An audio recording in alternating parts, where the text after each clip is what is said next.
Hello and welcome to Walker's World, where reality's curled. I'm your host, Lacombo, and we're here to talk about zombies. Now, initially I was going to do an intro and everything, but you don't care. You just want to talk about zombies, their effect on popular culture, the movies, the psychology behind the lure of the zombie apocalypse, just a few examples of the topics that one can address when talking about The Walking Dead. I think about zombies a lot, and not just in the sense of, it would be killer to blow zombies away, dude, but in the sense of, if it happened, who would survive, and who would be food for the walkers? I personally would prefer survival, wouldn't you? And to be honest, with all the books, movies, and video games I enjoy about the subject, I also enjoy talking about how and what I'm going to do when and if the zombie apocalypse happens. If you're wondering why I'm using a voice modulator, well, it's because on audio recordings, my voice is rather freakishly girlish and shrieky. Well, in my opinion at least. So, in the meantime, I'm just going to use this voice modulator, and it kind of makes me sound cool. Would you agree? Anyway, I'm rambling. Moving on. Zombies are my favorite monsters. I can't quite pinpoint why I like them so much, whether it's a scenario a zombie apocalypse would bring forth, or a subtle subconscious desire to prove to myself that I am the strong and capable person that I think I am in a situation that takes that to survive. There are many lines of reasoning when considering the allure of the dead. Zombies may symbolize our unconscious desires to fight off death, transformed into an anthropomorphized monster one could fight against. Or zombies could represent the strangers we meet and see every day, the unfamiliar people who occupy our lives yet only contribute visually and occasionally vocally. It is no mystery that in this day and age, people like me and younger like the apocalyptic scenario, and I have a hypothesis as to why. As a white Anglo-Saxon Protestant, I have had little to any initiation ceremony clarifying that I have entered manhood. Now, all over the world, in small tribes and in some cultures that have managed to hold on to their traditions, boys entering manhood traditionally have a rite of passage ceremony. Whether it be, or every culture has a rite of passage ceremony for boys entering adulthood. Except mine. And confirmation doesn't count. This may have something to do with living in North America and having to go on made-up myths and about 600 years of history, but I think that the lack of an initiation ceremony instills in me a subconscious need to prove my manliness, and I don't think I'm alone. Now, whether it be an all-out rebellion against maniacal supervillainish Orwellian overlords, or an all-out war against our reanimated brothers, I think that my generation craves a situation in which, quote-unquote, shit gets real. Okay, so maybe the Orwellian overlord thing is a little much.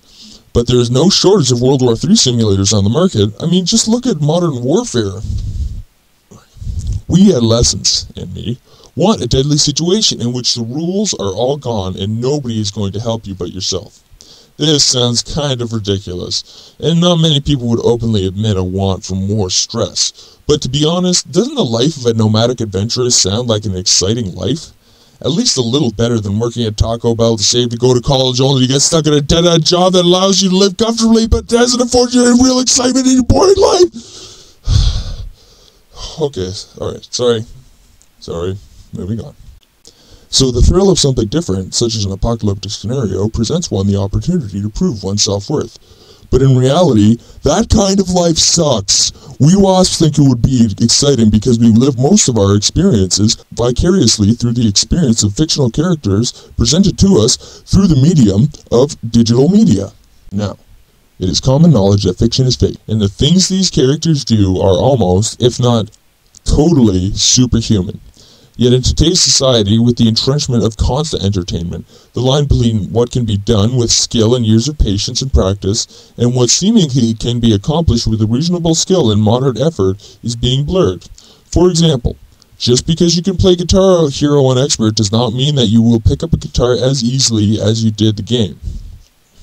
Applying to zombie culture, just because you kick ass at Left 4 Dead does not mean that you are a prime candidate for survival in the zombie apocalypse, let alone any life-threatening scenario. No, I don't mean to be mean, and I just wanted to bring any of you guys off your super survivor man pedestals. I'm thinking about this realistically.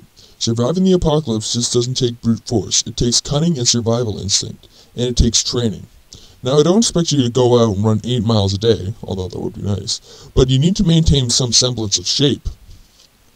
Zombies don't tend to run, but be prepared to evacuate a camp in a hurry. Also, The life of a nomad is almost always necessary at some point in the apocalypse. You know what?